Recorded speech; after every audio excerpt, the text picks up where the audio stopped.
Okay, ladies and gentlemen, if you can fix your attention to the screen here, we have some instructions. Ladies and gentlemen, I am Judge Kristen D. Simmons, and it is my pleasure and privilege to welcome you to the 54A District Court, Ingham County, Michigan. I know that jury duty may be a new experience for some of you. Jury duty is one of the most serious duties that members of a free society are asked to perform. Our system of self-government could not exist without it. The jury is an important part of this court. The right to a jury trial is an ancient tradition and part of our heritage. The law says that both a person who is accused of a crime and the prosecution have the right to a trial, not by one person, but by a jury of 6 impartial persons. Jurors must be as free as humanly possible from bias, prejudice, or sympathy for either side.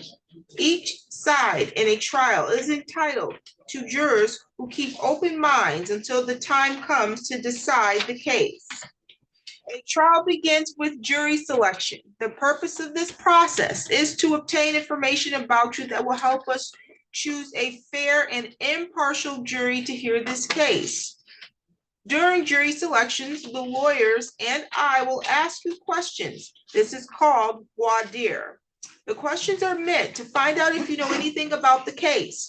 Also, we need to find out if you have any opinions or personal experiences that might influence you for or against the prosecution, the defendant, or any witnesses. One or more of these things could cause you to be excused in this particular case, even though you may be otherwise qualified to be a juror. The questions may probe deeply into your attitudes, beliefs, and experiences. They are not meant to be an unreasonable prying into your private life. The law requires that we get this information so that an impartial jury can be chosen. If you do not hear or understand a question, you should say so.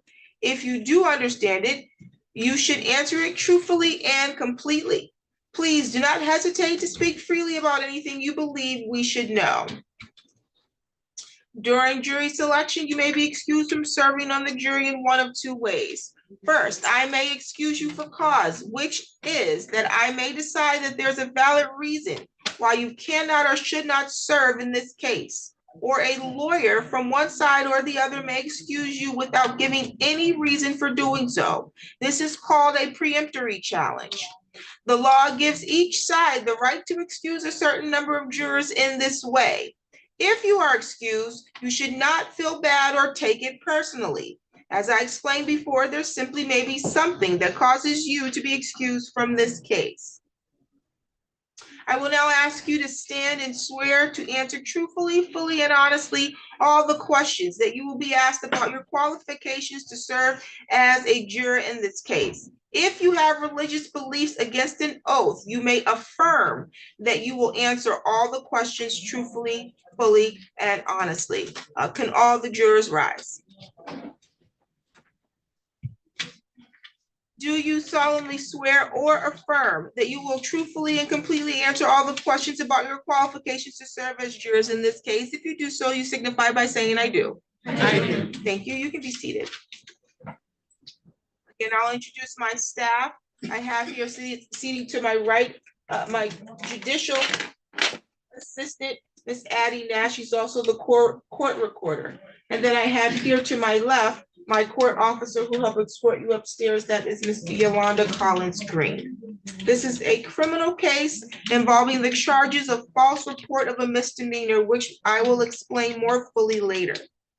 This charge has been made against the defendant, whose name is Betsy Bailey. The defendant's attorney is Mrs. Sarah Donnelly. Mrs. Sarah Donnelly, if you could please list any witnesses you anticipate calling in this trial. Thank you, Your Honor. We expect to call, the only witness we expect to call is Heather Olson, if necessary, and obviously the defendant has the right to testify if she chooses. Thank you. The prosecuting attorney in this matter is Assistant Prosecuting Attorney Mr. Nagel. Mr. Nagel, please list any witnesses you anticipate calling in this trial. Yes, Your Honor. Good morning. The people intend to call this morning Miss Heather J. Olson, Officer Tyler Stover, and Officer Nicholas Rincon, and Officer Noel Marie Mwangi. Does anyone in the jury box or anyone who is prayerfully waiting for their opportunity to get in the jury box know of any of the defendant, the lawyers, or the witnesses that were named? If you do, just raise your hand. If anybody's name sounds familiar. This trial should last no more than today. If you believe that the length of the trial will be a real hardship for you, please let me know by raising your hand. All right. Some of you may have health problems that would prevent you from serving on a jury. For example, does anyone have a medical problem that makes you unable to sit for 2 or 3 hours at a time? Or does anyone have a sight or hearing problem? You can just raise your hand. Yes, ma'am. I am post-recovery spinal fusion. I have a special pillow. I don't know if 3 hours is what that's gonna be. I don't have any medical issues. I can't sit for 2 and 3 hours. So I give a break every hour if it goes that long. I just wait for a natural break. I don't want to interrupt someone in their questioning, but we will never sit here for 2 hours straight. Okay. But if at any time you need to stand up, or if that is too enclosed and you need to step down there, then we can make accommodations, okay? Okay, this is again a criminal case. The paper used to charge the defendant with a crime is called a complaint. The complaint in this matter charges the defendant, Miss Bailey, as follows.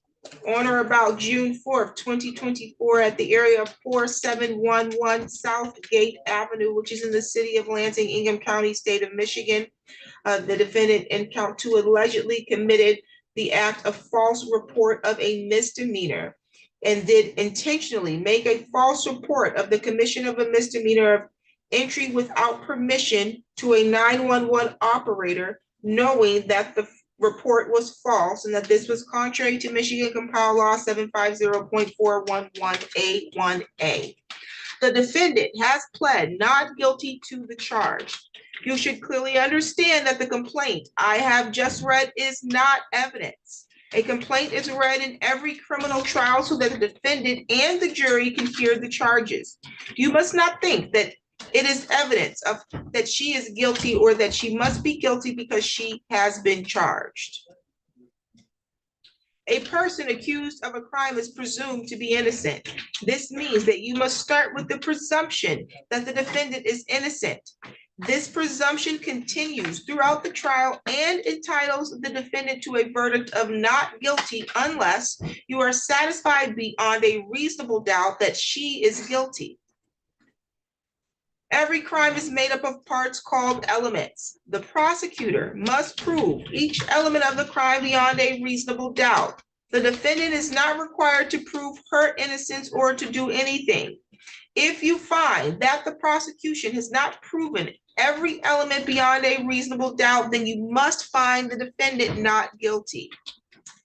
A reasonable doubt is a fair, honest doubt growing out of the evidence or lack of evidence. It is not merely an imaginary or a possible doubt, but a doubt based on reason and common sense. A reasonable doubt is just that, a doubt that is reasonable after the careful and considered examination of the facts and circumstances of this case. I'll now release you to the attorneys for their voir dire. Mr. Nagel. Thank you, Aaron. Well, good morning. As the court indicated, the questions we're asking is really just to get to understand you a little bit more. Nothing is intended to pry into anything that's personal or something that you would feel uncomfortable sharing. Really, it's just that we get to know each other a little bit better. Also, this is a very important and special part of the jury trial because it's the only time that the lawyers get to address you and you get to address us back. So take advantage of this. Please tell me anything that you guys think would be important for me to know. Has anybody here served in a jury trial before?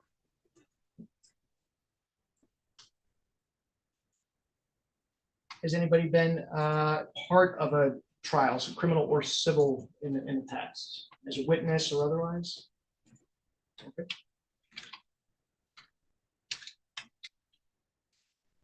Does anybody have any opinion on whether or not a jury should be qualified to find somebody guilty or not?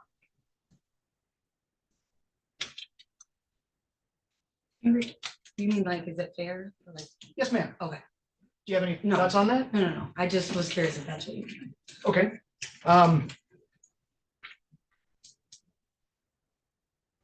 Does everybody appreciate what our role here is? We are going to determine whether or not the defendant did what the people are saying the defendant did.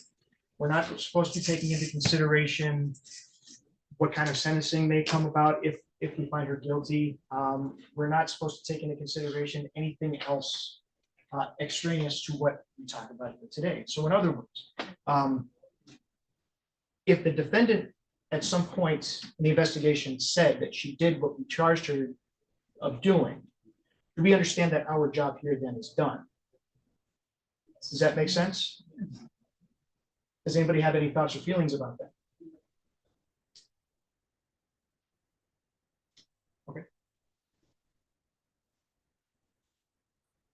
Does anybody have any history in their family that they're comfortable sharing, yourselves personally or within your family, of domestic violence or abuse or anything like that? Has anybody ever been a victim of a crime before? If it's okay with you, would you mind, is it okay if I ask you about some, to share with us what your experience was? A friend of mine son had gotten killed and I went to the funeral, Oh, I see. and pulling up to the funeral, I seen people running from the church. And with no times they were shooting at each other. Oh, my gosh. So as I tried to pull away, my car got really bullets. Oh, my goodness. How long ago was this, if you don't mind me asking? 2016. Oh, my goodness. I'm guessing you came out okay in that, other than the fact the vehicle damage. Oh, the vehicle was gone. So it was a total. Oh, my gosh. And you didn't, and you weren't part of the criminal investigation, not a witness. I mean, Yeah, I was a witness. I mean, it came to court and all, but there was a lot going on with these I see. police officers. Okay, yeah, that must have been very frightening. Very much so. How did you feel about the police involvement in that? Did you feel they were helpful to you at all? They were very helpful, yes. Okay. Do you recall if anybody was charged in that matter? You said you showed up to court as a I witness. recall him being charged, but then last I knew he was on the run, so I don't know what happened. Oh, I see. Okay. And as far as you know, nothing new since then. No. That sounded like a very frightening situation. Sorry you went through that. Did that in any way affect your outlook on the just the judicial system and the criminal justice system in general? Okay. Other than the fact you said that you thought the police were helpful, at least in that Oh, they were matter? very helpful. Yeah, they Okay. got me away from that scene, really. Yeah. That leads me to another point, though. In this case, I do have 3 police witnesses. Does anybody have any thoughts or feelings on police officers as witnesses? Anybody feel that a police officer witness deserves more credibility than a civilian witness in that capacity?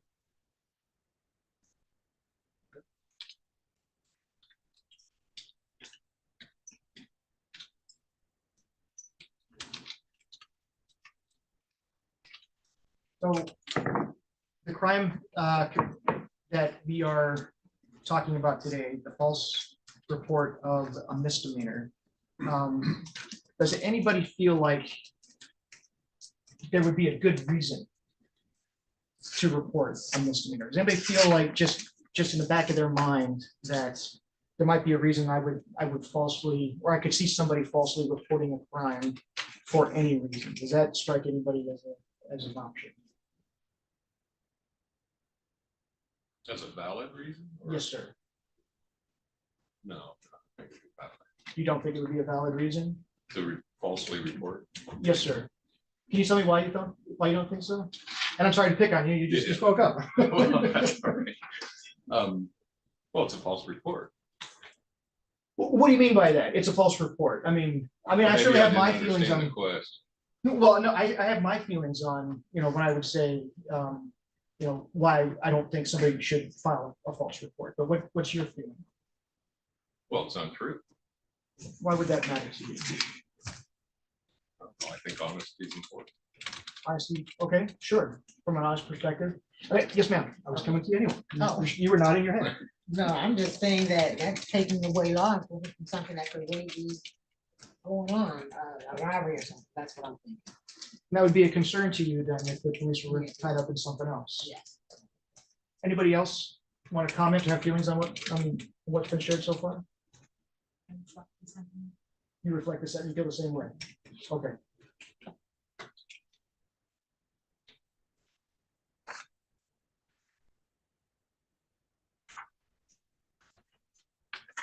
Okay, anybody have any religious outlooks on whether or not they feel like you are qualified to judge another human being or anything like that? Anybody have any issues, just generally speaking, that they think the lawyers should know before they Council approach.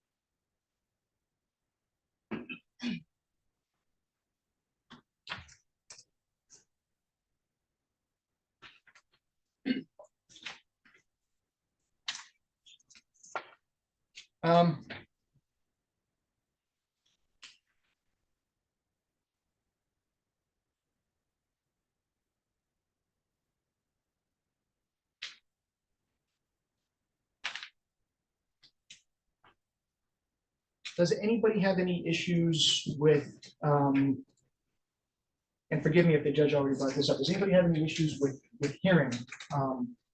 Because it can get kind of quiet sometimes, and I want to make sure everybody can understand. Juror number one, any issues? No. Juror number two, you hear us fine? Good. Good. And I know you mentioned the problem with your back. Thank you for bringing that up, and I'm sure we'll make sure that we try to keep them short. But does anybody else have any restless legs or anything like that? You already mentioned your back, sir. Okay. You're okay? So far, so I prepared for it, but it's probably prepared. Oh, you came ready, man. Yeah, prepared. Yes, you did. Okay.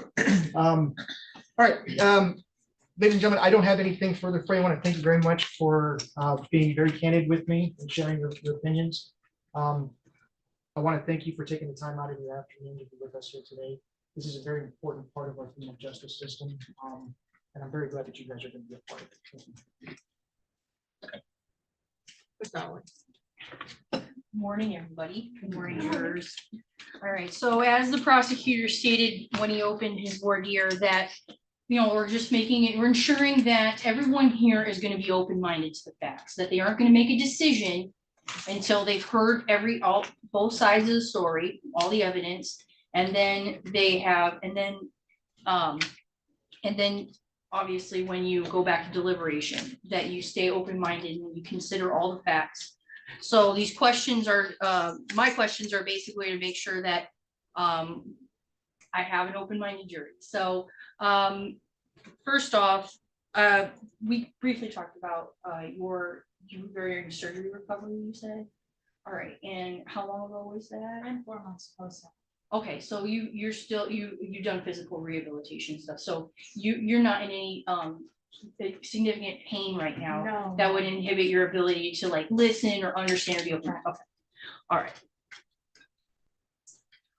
Juror number two, I noticed that there wasn't a response to if you had children or not on the front. Do you have any children? Yeah. Okay, how many children do you have? 3. 3 children? Okay, all right.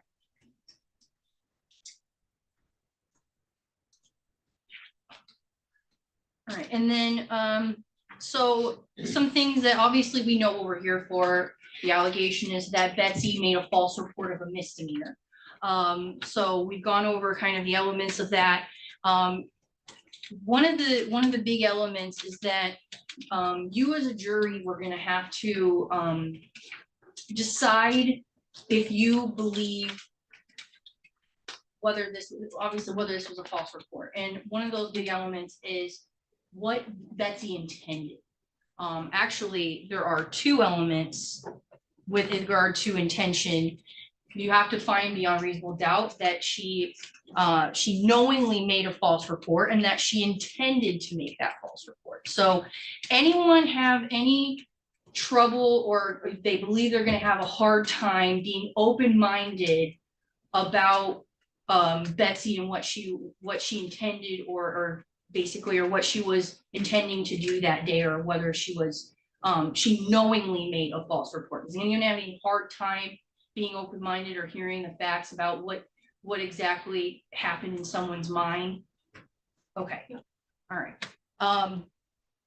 You know, because one of the things about being open-minded is what the judge said is that we can't assume she did something wrong just because she was charged. Does anyone feel like they're gonna have a hard time leaving that at the door, that they're gonna have a hard time assuming she didn't do anything wrong just because she was charged? Or does anyone tend to think that because she got charged, she must have done something? No. I don't think that she got charged. I feel like slightly, because if someone like says false information, how do you accidentally give? Hey, you're right. That we will. I'm not necessarily opposed to hearing how, I just We will- confusion, I guess, would be. You're definitely gonna hear, you know, obviously we have the prosecutors listed off their officers as witnesses. So you're gonna hear it from the officer's perspective, what they heard in regards to what they were dispatched to, all right? But then what you're gonna compare that to is what Betsy actually told either dispatch or officers.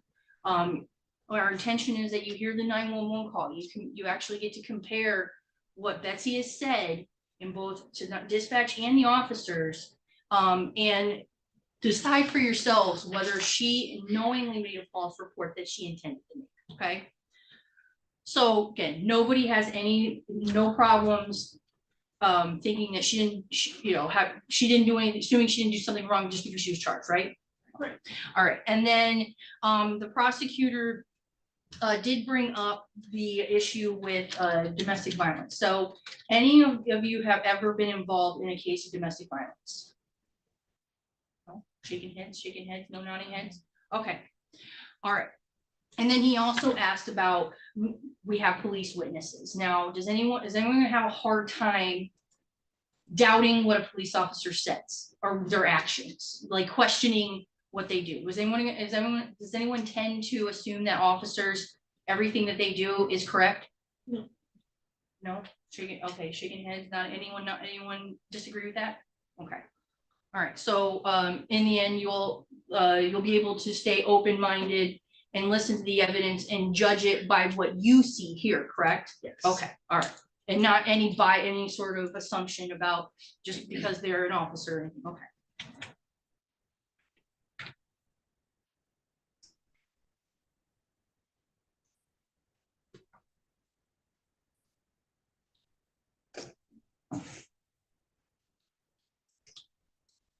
All right, Your Honor, I have no further questions.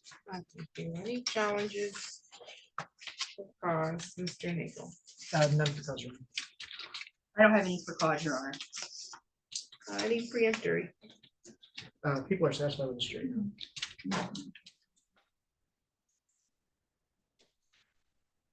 No need, we're not gonna have really or challenging or anything. Okay, you satisfied with the jury? Yes, Your Honor. This is quite painless today. Okay, well, unfortunately, for those of you back there, you're not gonna get a chance to serve on this particular jury, so I apologize that you won't get the experience today. There's a possibility, obviously, that could happen for you tomorrow as you are still continuing your service. I'm going to release you all into the hands of our Deputy Court Administrator for further instruction, and thank you for reporting today and being willing to serve. All rise.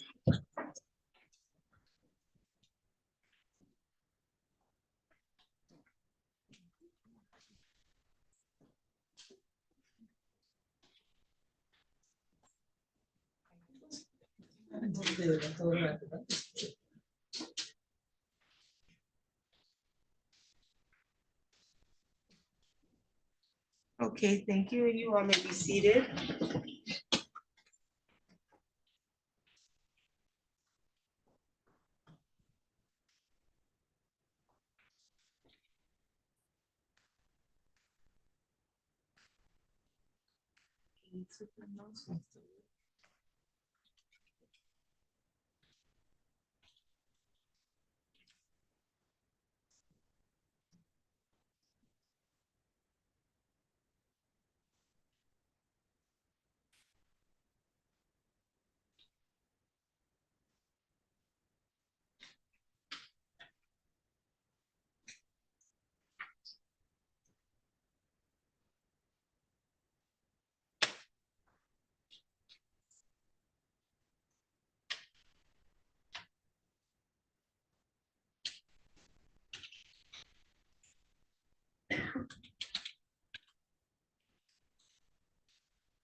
Okay, I'm gonna have you turn your attention back to the screen for some procedural instructions.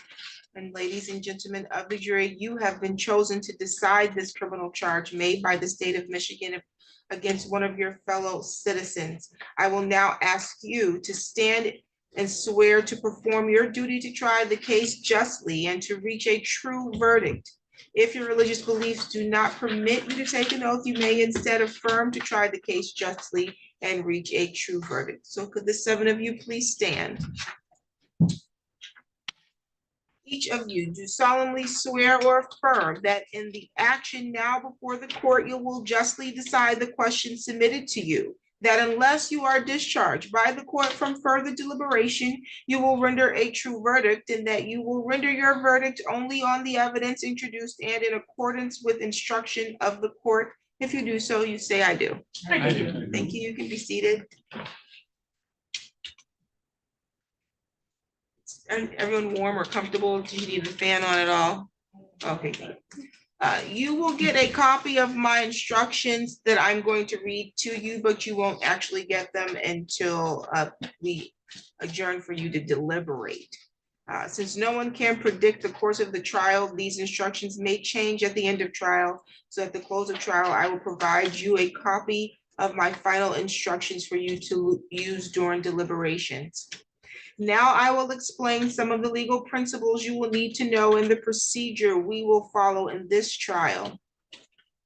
The element of the charge today is false report of a misdemeanor. First, the defendant is charged with making a false report of a crime to the police or 911 dispatcher. To prove this charge, the prosecutor must prove each of the following elements beyond a reasonable doubt. First, the defendant reported or caused another to report a crime, report that a crime of an unlawful entry was or had been committed. Second, that the report was made to a police officer or a police agency or a 911 operator. Third, that the report was false as to either the fact that the crime was committed or details of the crime. And fourth, that when the defendant made the report or caused the report to be made, she knew it was false. Fifth, that the defendant made the false report or caused the false report to be made intentionally. The prosecutor must prove beyond a reasonable doubt that the crime occurred on or about June 4th, 2024 within the city of Lansing, Ingham County. A person accused of a crime is presumed to be innocent. This means that you must start with the presumption that the defendant is innocent. This presumption continues throughout the trial and entitles the defendant to a verdict of not guilty unless you are satisfied beyond a reasonable doubt that she is guilty. Every crime is made up of parts called elements. The prosecutor must prove each element of the crime beyond a reasonable doubt. The defendant is not required to prove her innocence or to do anything. If you find that the prosecutor has not proven every element beyond a reasonable doubt, then you must find the defendant not guilty. A reasonable doubt is a fair, honest doubt growing out of the evidence or lack of evidence. It is not merely an imaginary or possible doubt, but a doubt based on reason and common sense. A reasonable doubt is just that. It's a doubt that is reasonable after a careful and considered examination of the facts and the circumstances of this case. A trial follows this procedure. First, the prosecutor makes an opening statement where he gives his theories about the case. The defendant's lawyer does not have to make an opening statement, but she may make an opening statement after the prosecutor makes his, or she may wait until later. These statements are not evidence. They are only meant to help you understand how each side views the case. Next, the prosecutor presents her evidence, or his evidence, I'm sorry. The prosecutor may call witnesses to testify and may show you exhibits like documents or objects. The defendant's lawyer has the right to cross-examine the prosecutor's witnesses. After the prosecutor has presented all of his evidence, the defendant's attorney may also offer evidence, but does not have to. By law, the defendant does not have to prove her innocence or produce any evidence. If the defense does call any witnesses, the prosecutor has the right to cross-examine them. The prosecutor may also call witnesses to contradict the testimony of the defense witnesses. After all evidence has been presented, the prosecutor and the defendant's lawyer will make their closing arguments. Like the opening statements, these are not evidence. They are only meant to help you understand the evidence in the way each side sees the case. You must base your verdict only on the evidence. My responsibilities as the judge in the trial is to make sure that the trial is run fairly and efficiently, to make decisions about evidence, and to instruct you about the law that applies to this case. You must take the law as I give it to you. Nothing I say is meant to reflect my own opinions about the facts of the case. As jurors, you are the ones who will decide this case. Your responsibility as jurors is to decide what the facts of the case are. This is your job and no one else's. You must think about all the evidence and all the testimony and then decide what each piece of evidence means and how important you think it is. This includes how much you believe what each of the witnesses said. What you decide about any fact in this case is final. Part of your job in deciding what the facts of this case are is to decide which witnesses you believe and how important you think their testimony is. You do not have to accept or reject everything a witness says. You are free to believe all, none, or part of any person's testimony. In deciding which testimony you believe, you should rely on your own common sense and everyday experience. However, in deciding whether you believe a person's testimony, you must set aside any bias or prejudice you may have based on a witness's race, national origin or ethnicity, gender identity or sexual orientation, or religion, age, or socioeconomic status. There's no fixed set of rules for judging whether you believe a witness, but it may help you think about these questions. Was the witness able to see or hear clearly? How long was the witness watching or listening?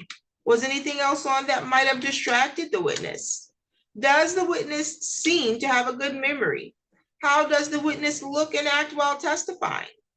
Does the witness seem to be making an honest effort to tell the truth, or does the witness seem to evade the questions or argue with the lawyers? Does the witness's age or maturity affect how you judge his or her testimony? Does the witness have any bias or prejudice or any personal interest in how this case is decided? Has there been any promises, threats, suggestions, or other influences that affect how the witness testifies? In general, does the witness have any special reason to tell the truth or any special reason to lie? All in all, how reasonable does the witness's testimony seem when you think about all the other evidence in the case? When it comes time for you to decide the case, you are only allowed to consider the evidence that was admitted in the case. Evidence includes only the sworn testimony of witnesses, the exhibits admitted into evidence, and anything else I tell you to consider as evidence. The questions the lawyers ask the witnesses are not evidence. Only the answers are evidence. You should not think that something is true just because one of the lawyers asks a question that suggests or assumes that it is true. I may ask some of the witnesses questions myself. These questions are not meant to reflect my opinion about the evidence. If I ask questions, my only reason would be to ask about things that may not have been fully explored. During the trial, you may think of an important question that would help you understand the facts in this case.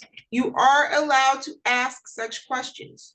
You should wait to ask questions until after a witness has finished testifying and both sides have finished their questioning. If you still have an important question after this, do not ask it yourself.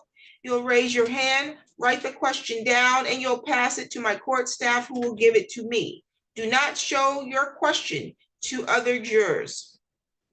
If your question is not asked, it is because I determined under the law that the question should not be asked. Do not speculate about why the question was not asked. In other words, you should draw no conclusions or inferences about the facts of the case, nor should you speculate about what the answer might have been. Also, in considering the evidence, you should not give greater weight to testimony merely because it was given in answer to questions submitted by members of the jury. If you cannot hear something that is said or presented, or if you cannot see a witness or evidence, please raise your hand immediately. During the trial, the lawyers may object to certain questions or statements made by the other lawyers or witnesses. I will rule on these objections according to the law. My rulings for or against one side or the other are not meant to reflect my opinions about the facts of the case. Sometimes the lawyers and I will have discussions out of your hearing. Also, while you are in the jury room, I may have to take care of other matters that have nothing to do with this case. Please pay no attention to these interruptions. You must not discuss the case with anyone, including your family or friends. You must not even discuss it with the other jurors until the time comes for you to decide the case. When it is time for you to decide the case, I will send you to the jury room for that purpose. Then you should discuss the case among yourselves, but only in the jury room and only when all jurors are there. You must not talk to the defendant, the lawyers, the witnesses, or anyone else who may be connected to this case. This means that you may not speak to these individuals even if it has nothing to do with this case. You should be very cautious about speaking to people because you may inadvertently speak to someone connected to this case. This restriction is necessary to avoid even the appearance of any improper conduct on any person's part. If anyone tries to discuss the case with you or in your presence, tell them to stop. Explain that you are a juror and you are not allowed to discuss the case. If they continue, leave. Report the incident to my court staff as soon as you return to the court. When the trial is over, these restrictions no longer apply. When the trial is over, you may, if you wish, discuss the case with anyone. During the trial, do not read, listen to, or watch any news reports about the case. Under the law, the evidence you consider to decide the case must meet certain standards. For example, witnesses must swear to tell the truth and the lawyers must be able to cross-examine them. Because news reports do not meet these standards, they could give you incorrect or misleading information that might unfairly favor one side. So to be fair to both sides, you must follow this instruction. The restrictions I am about to describe are meant to ensure that the parties get a fair trial. In our judicial system, it is crucial that jurors are not influenced by anything or anyone outside the courtroom. Under the law, the evidence you must consider must meet certain standards. Again, for example, witnesses must swear to tell the truth and the lawyers must be able to cross-examine them. Because information obtained outside the courtroom does not have these safeguards, it could give you incorrect or misleading information that might unfairly favor one side. These restrictions start now and continue until I discharge you from jury service. It is your duty as a juror to decide this case based solely on the evidence you see and hear in this courtroom. You must not consider information that comes from anywhere else. This means that until you deliver your verdict, you must not read, watch, listen to, or receive any information, including opinions or commentary about the case, whether in a newspaper, television, radio, internet, or social media platform. You also must not research any aspect of the case during the trial. This means research using a cellular phone, computer, or other electronic device to search the internet, as well as research with traditional sources like dictionaries, reference manuals, newspapers, or magazines. You must not investigate the case on your own or conduct any experiments concerning the case, including investigation or experiments using the internet, cellular phones, computers, or other electronic devices. You must not visit the scene of any event at issue in this trial. If it is necessary for you to view or visit the scene, court staff will take you there as a group under court supervision. You must not consider as evidence any personal knowledge you have of the scene. You must not share any information about this case or the case by any means, including cellular phones or social media. This means that even if you are not discussing the case with someone else, you may not post any information about the case on social media websites or in any other manner. If you discover that a juror has violated my instructions, report it to court staff. You may take notes during the trial if you wish, but of course you don't have to. If you do take notes, you should be careful that it does not distract you from paying attention to all the evidence. When you go to the jury room to decide your verdict, you may take your notes to help you remember what happened in the courtroom. If you take notes, do not let anyone except the other jurors see them during deliberations. Your notes will not be examined by anyone, and when your jury service concludes, your notes will be collected and destroyed. You can see that we have chosen a jury of 7. After you have heard all of the evidence and my instructions, we will draw names to decide which one of you will be dismissed to formulate a jury of 6. Possible penalties should not influence your decision. If you find the defendant guilty, it is the duty of the judge to fix the penalty within the limits provided by law. I may give you more instructions during the trial, and then after all the evidence has been presented, you will hear the lawyer's closing arguments. Following the closing arguments, I will give you additional instructions about the rules of law that apply to this case. You should consider all of my instructions as a connected series. Taken all together, they are the law you must follow. After my final instructions, you will go to the jury room to decide on your verdict. A verdict must be unanimous. That means that every juror must agree on it, and it must reflect the individual decision of each juror. It is important for you to keep an open mind and not make a decision about anything in the case until you go to the jury room to decide the case. You must not let bias, prejudice, or public opinion influence your decision. Each of us may have biases or perceptions about other people based on stereotypes. We may be aware of some of our biases, though we do not express them. We may not be fully aware of some of our other biases. Take the time you need to test what might be automatic or instinctive judgments and to reflect carefully about the evidence. I caution you again to avoid reaching conclusions that may have been unintentionally influenced by stereotypes. You must reach your own conclusions about this case individually, but you should do so only after listening to and considering the opinions of the other jurors who may have different backgrounds and perspectives from yours. That concludes jury instructions. We need to break for lunch. You all will be in the jury room that's right back to our left here. And so you're welcome to stay here or go downtown to locate something to eat. There's a few shops down on the main strip here. And then you need to be back here. I'm going to have you back here by 1:15. You'll get a jury sticker. Remember the instruction that makes you aware that you can't speak to anyone. And because you're going to be in the elevator, possibly in the restroom downstairs. There is a restroom there, but there's only one in the jury room. That it could happen that you may encounter someone connected to this case that you don't know is connected to the case. So be very mindful and careful so that you don't expose yourself to a violation of any of those instructions. And then we'll be back here 1:15 so that we can begin with opening statements, okay? And you'll also get notepads and pens for anyone who wants to take notes. They'll be there when you get back in your seat. You're welcome to leave any of your things in that jury room because it is locked and you're the only ones allowed to access it. But that's up to you. You can do that at your own risk. I'm going to release you now for your lunch. All rise for the jury.